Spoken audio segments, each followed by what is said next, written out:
आज मी नाश्त्याला मस्त असे मकाच्या कणसाचे झणझणीत असे भजे बनवणार आहे. पण त्याआधी बघा मी चेहऱ्याचं व्यवस्थित मॉइश्चरायझर करून घेतला आणि मग नंतरून भज्याची तयारी चालू केली. तर त्याआधी पहिले 2-3 कणस घ्यायचे, ते व्यवस्थित सोलून घ्यायचे, कणीस बाजूला करून काढायचं एका प्लेटमध्ये. त्यानंतर मग मिक्सरचं भांडं घ्यायचं, त्याच्यात तिखटनुसार तुम्हाला पाहिजे तेवढे तिखट हिरवी मिरची घ्यायची, त्यात 10-12 कांड्या लसणाच्या घ्यायच्या आणि त्या व्यवस्थित मिक्सरमधून बारीक करून काढायचं. त्यात बारीक केलेलं ते एका बाउलमध्ये पण काढू शकतात किंवा मग पातेल्यात पण काढून घ्यायचं.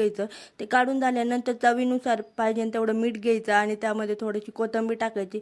असेल तर टाकायची, नसेल तर नाही टाकली तरी चालतं. मग एकीकडे तेल तापवायला ठेवायचं आणि चांगलं कडक तेल झालं की त्यात भजे सोडून द्यायचे. खूप भारी भजे होतात.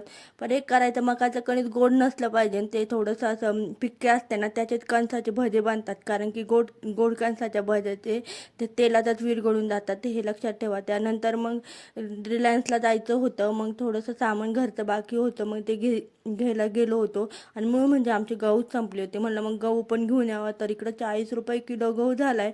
मग आपल्या भागात किती रुपये किलो गहू आहे मला कमेंट करून नक्कीच सांगा ना. गव्हाबरोबर थोडं घरातलं सामान पण घ्यायचं बाकी होतं, ते पण घेतलं. आणि उन्हाळा चालू आहे त्यामुळे जास्त जास्त फळं खाण्यात गेले पाहिजेत, मग थोडे फळं पण घेतले.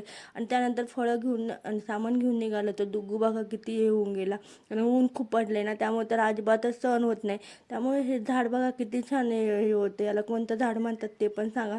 त्यानंतर घरी आल्यावर साबुदाण्याची खिचडी केली आणि आईस्क्रीम खाल्ली. तर असा होता दिवस. चला भेटूया नेक्स्ट व्हिडिओला. चॅनलला अजून सबस्क्राईब केलं तर